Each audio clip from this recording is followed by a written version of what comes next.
जय श्री राम। इस प्रोग्राम में आपका स्वागत है। महाराष्ट्र में इस वक्त नए राजनीतिक समीकरण बन रहे हैं। ठाकरे भाई एक साथ आते दिख रहे हैं, एक मंच पर आए, गठबंधन की बात चल रही है। शरद पवार अजीत पवार के साथ विलय की प्रक्रिया में है और कांग्रेस इस वक्त अलग धुन पर है, अलग सुर चल रहे हैं। और इन नए समीकरणों के बीच में पार्टियां कंफ्यूज हैं और अघाड़ी गठबंधन जो है वो बिखरा हुआ दिख रहा है। जो अघाड़ी गठबंधन विधानसभा चुनाव में बहुत एकजुट था, सत्ता में आने की सोच रहा था, सपने देख रहा था, वो आज कहीं नजर नहीं आ रहा है। और इसमें जो सबसे ज्यादा कंफ्यूज पार्टी लग रही है वो है कांग्रेस, क्योंकि कांग्रेस कोई मुद्दे पर खुद को तय नहीं कर पा रही है कि किस दिशा में जाना है। उद्धव ठाकरे वो तुष्टीकरण कर ही रहे हैं, हिंदुत्व वोटों के लिए राज ठाकरे को अपने साथ ले लिया, मराठी वोटों के लिए भाषा विवाद का मुद्दा उठा रहे हैं। शरद पवार अभी पार्टी के ही भविष्य को तय कर रहे हैं, लेकिन मुद्दों को लेकर कंफ्यूज नहीं है। लेकिन कांग्रेस मुद्दों को लेकर कंफ्यूज है। देखिए, कांग्रेस में इस वक्त बहुत कुछ चल रहा है महाराष्ट्र के अंदर, जैसे कि उनके नेता मीडिया में बातचीत करके बता रहे हैं, नाम न बताने की शर्त पर बता रहे हैं। इंडियन एक्सप्रेस अखबार से भी कुछ सीनियर नेताओं ने बात की है, जिसने बताया है कि जो अभी मौजूदा विवाद है, हिंदी का विवाद, हिंदुत्व को लेकर, इसको लेकर कांग्रेस में किस तरह की परेशानी है और क्यों नहीं कांग्रेस राज ठाकरे उद्धव ठाकरे के साथ नजर आ रही है। आपने देखा होगा राज ठाकरे उद्धव ठाकरे की जो रैली हुई थी मुंबई में, उसमें कांग्रेस के नेता नहीं आए, शरद पवार भी नहीं आए, लेकिन सुप्रिया सुले को भेजा था, बाद में वो मंच पर भी आई, लेकिन कांग्रेस के नेता नहीं आए। यानी कि कांग्रेस दूरी बना रही है। अलग चुनाव लड़ना एक बिल्कुल अलग बात है, लेकिन इतना बड़ा कार्यक्रम था, आप उसमें आ सकते थे, लेकिन किसी को नहीं भेजा। क्योंकि देखिए, कांग्रेस की समस्या क्या है, दो उनकी समस्या है, एक एंटी हिंदी होना और एक हिंदुत्व।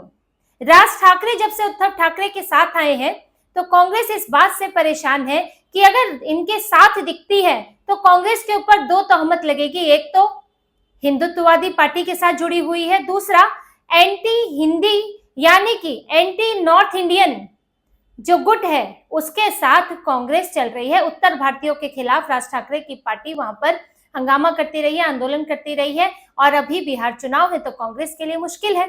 देखिए, अघाड़ी गठबंधन की एक ही राष्ट्रीय पार्टी है कांग्रेस, और सबसे बड़ी पार्टी है, इसीलिए कांग्रेस की स्थिति में है ये अघाड़ी गठबंधन के भविष्य पर बहुत असर डालता है। अब कांग्रेस की स्थिति देखिए, एंटी हिंदी जो इस वक्त अभियान चल रहा है, हिंदी विरोधी अभियान चल रहा है, ठाकरे भाई साथ में चला रहे हैं। अब उसमें कांग्रेस साथ नहीं दिखना चाहती, जैसा कि कांग्रेस के नेताओं का कहना है, इनके वरिष्ठ नेता का कहना है कि एक तो जो ठाकरे ब्रदर्स हैं, ठाकरे भाई जो हैं, वो इसका पूरा श्रेय खुद लेना चाहते हैं मराठी वोटों को लेकर। उन्होंने कहा कि देखिए, जो सभा हुई थी उसमें मंच पर क्या सुप्रिया सुले को बुलाया गया बोलने के लिए? उन्हें नहीं बुलाया गया। किसी और पार्टी के नेता को बुलाया गया? नहीं बुलाया गया। यानी कि वो सिर्फ खुद सारा श्रेय लेना चाहते हैं, इसीलिए अच्छा हुआ कि हमारी पार्टी के नेता नहीं गए। एक वरिष्ठ नेता ने ही इंडियन एक्सप्रेस अखबार को ये बयान दिया है।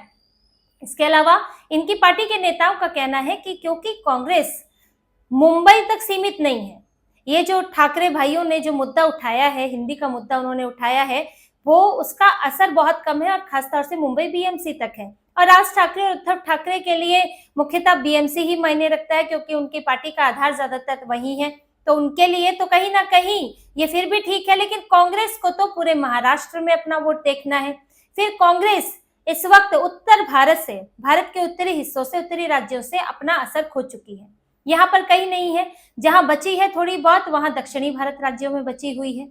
तो ऐसे में कांग्रेस हिंदी विरोधी इस नैरेटिव के साथ खड़े होकर बचा खुचा आधार भी नहीं खोना चाहती। फिर बिहार के इलेक्शन भी है, और बिहार के चुनाव से पहले देखिए, निशिकांत दुबे, निरहुआ, इनके जो बयानों ने कांग्रेस के लिए और मुश्किल खड़ी कर दिया। निशिकांत दुबे ने जिस तरह का बयान दिया कि यहाँ आए तो पटक पटक कर मारेंगे, राज ठाकरे को, एमएनएस को चुनौती दी। उधर से निरहुआ ने बोला कि मैं खुद बैठा हुआ हूँ मुंबई में, मुझे यहाँ से निकाल के दिखाएं क्या आप गरीबों पर हमला कर रहे हैं। इस तरह की उन्होंने चुनौती दे डाली है, जिससे कि कांग्रेस के लिए ये मुश्किल हो गई है कि वो आक्रामक स्टैंड नहीं रख पा रही है। भाजपा ये साफ दिखा रही है कि हिंदी भाषी जो राज्य है, वहां के लोग जो काम करने जाते हैं महाराष्ट्र में, उन्हें वो किसी भी तरह की इस तरह की गुंडागर्दी से बचाने के लिए पूरी तरह तैयार है, और उसके लिए उसके नेता ऐसे बयान दे रहे हैं। लेकिन कांग्रेस के नेता क्या कर रहे हैं? कांग्रेस तो कुछ बोल ही नहीं रही है, ना इस तरफ ना उस तरफ। तो ऐसे में कांग्रेस के लिए ये चुनौती है कि अब अगर ऐसी स्थिति में कांग्रेस राज ठाकरे के साथ खड़ी हो जाती है तो पूरी तरह से भाजपा को भी बोलने का मौका मिलेगा कि देखिए, आप बिहार के लोग वहां पर जाएंगे काम करने और उनके साथ कुछ बुरा व्यवहार अगर होगा तो फिर कांग्रेस आपका साथ नहीं दे सकती है, क्योंकि कांग्रेस तो राज ठाकरे के साथ खड़ी हुई है। तो ये पूरा नैरेटिव ना जाए, इसीलिए कांग्रेस दबी जुबान में बोल रही है। और क्या बोल रही है कि स्कूलों में हिंदी नहीं लानी चाहिए थर्ड लैंग्वेज के तौर पर। हमारा जो यहाँ पर जो हमारा विरोध है वो बस इतना ही है। जबकि स्कूलों की हिंदी के जो सर्कुलर आया था वापस भी ले लिया गया है, कमेटी उसके लिए बन गई है और आगे किस तरह से लागू किया जाए या नहीं इस पर देखा जाएगा। लेकिन कांग्रेस राज ठाकरे के आक्रामक रुख के साथ नहीं दिखना चाहती है, इसीलिए चुप्पी है। कोई आला कमान की तरफ से कुछ नहीं कहा जा रहा है, कांग्रेस के नेताओं का यही कहना है। फिर दूसरी बात, राज ठाकरे हिंदुत्व को लेकर भी अभी तक आक्रामक रहे हैं। आने वाले वक्त में क्या कह सकते हैं, क्योंकि वो उद्धव ठाकरे के साथ आ गए हैं और उद्धव ठाकरे तो तुष्टीकरण वाले नेता बन चुके हैं, तो राज ठाकरे के लिए हिंदुत्व दिखाना मुश्किल होगा। लेकिन अभी तक उनकी एक हिंदुत्ववादी छवि है और कांग्रेस अगर उनके साथ जुड़ जाती है तो कांग्रेस के लिए मुश्किल होगा कि फिर वो जब अगर साथ में है तो तुष्टीकरण को लेकर राज ठाकरे को मुश्किल होगी, राज ठाकरे के हिंदुत्व पर कांग्रेस को जवाब देना होगा, जिसका असर कांग्रेस के मुस्लिम वोट पर पड़ेगा। इसीलिए कांग्रेस की दिक्कत है। देखिए, और जो तीसरी बात है, कांग्रेस के नेताओं का ये कहना है कि हमारा यहाँ पर वोट का आधार क्या है। देखिए, हम ना तो इस मराठी मानुष वाले मुद्दे के साथ हैं, हम ना तो गुजरातियों के साथ हैं। हमारे पास यहाँ पर इस मुद्दे के आधार पर मराठी वोट नहीं है। हमारे पास यहाँ पर जो एक आधार है वो है मुसलमानों के वोटों का, और उसमें भी सेंध लगा देते हैं सपा और एआईएमआईएम, उनके कैंडिडेट खड़े हो जाते हैं। अब अगर इस मुस्लिम वोट में भी सेंध लग जाती है तो कांग्रेस के पास बचेगा क्या। और इसके अलावा जो थोड़ा बहुत आधार है वो है उत्तर भारतीयों का। अब अगर राज ठाकरे के साथ इस तरह उनके जिस तरह से मारपिटाई कर रहे हैं मनसे के कार्यकर्ता, उसका साथ दिया तो उत्तर भारतीयों का वो वोट भी चला जाएगा। इसीलिए कांग्रेस उद्धव ठाकरे के साथ इस मुद्दे के साथ आने से बच रही है और उनके यहाँ के नेताओं को कुछ क्लियर नहीं बताया गया है। यहाँ तक कि कांग्रेस के नेता इस बात से भी परेशान है कि हमें हर छोटी बात के लिए आलाकमान दिल्ली में परमिशन लेनी पड़ती है, इजाजत लेनी पड़ती है। वहां से कोई छोटा इवेंट भी करना हो, किसी मुद्दे को लेकर स्टैंड रखना हो, तो यहाँ पर जो राज्य के नेता हैं वो इस पर कोई फैसला नहीं ले पाते। दिल्ली में आलाकमान यानी राहुल गांधी, सोनिया गांधी, यही लोग फैसला करते हैं। इस वजह से पूरी महाराष्ट्र की यूनिट जो है वो ठंडी पड़ी हुई है, कुछ एक्टिविटी नहीं हो रही है, क्योंकि किसी को पता नहीं है कि करना क्या है।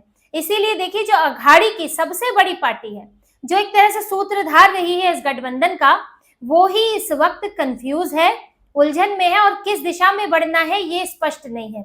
ये भी स्पष्ट नहीं है कि पूरी तरह से नहीं, हम हिंदी विरोध नहीं करेंगे, वो भी नहीं है। हिंदी विरोध तो करना है क्योंकि भाजपा विरोध करना है, और पूरी तरह से विरोध भी नहीं करेंगे क्योंकि डर लगता है कि उत्तर भारतीयों के बिहार में, यूपी में वोट न छिन जाए। इसीलिए कांग्रेस पैन इंडिया कंफ्यूज है। जैसे वो हर मुद्दे पर कंफ्यूज रहती है, कई बार दूसरे मुद्दों पर भी देखा गया है, इसी तरह से अब भी कंफ्यूज है। पाकिस्तान को लेकर कंफ्यूज रहती है, विरोध करें, समर्थन करें कि क्या करें।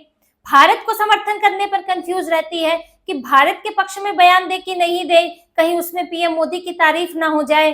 भारत जो है तीसरी बड़ी अर्थव्यवस्था बना, चौथी बड़ी अर्थव्यवस्था बना, अब उस पर हम तारीफ करें ना करें, कहीं ये तो भाजपा की तारीफ हो जाएगी।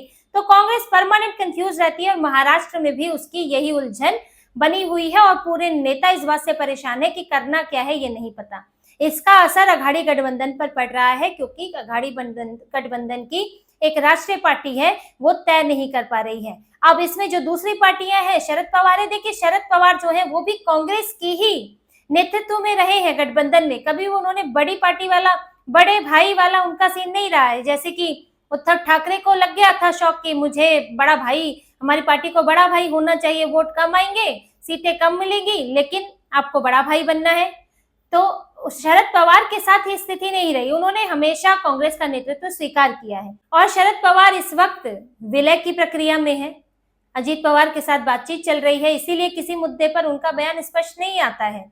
जो हिंदी विरोधी मामला चल रहा है उस पर भी नहीं है, और दूसरे मामले आए उसमें थोड़ा बहुत बयान दे देते हैं, लेकिन कुछ स्पष्ट स्टैंड उनका नजर नहीं आता है, क्योंकि अभी उनकी पार्टी का क्या होगा वो ही साफ नहीं है। और इधर उद्धव ठाकरे राज ठाकरे के साथ है, तो जो नया समीकरण कुछ बनता दिख रहा है वो कुछ इस तरह से जो अभी बनता हुआ दिख रहा है, उसके अंदर हम कह सकते हैं कि उद्धव ठाकरे राज ठाकरे साथ चुनाव लड़ेंगे।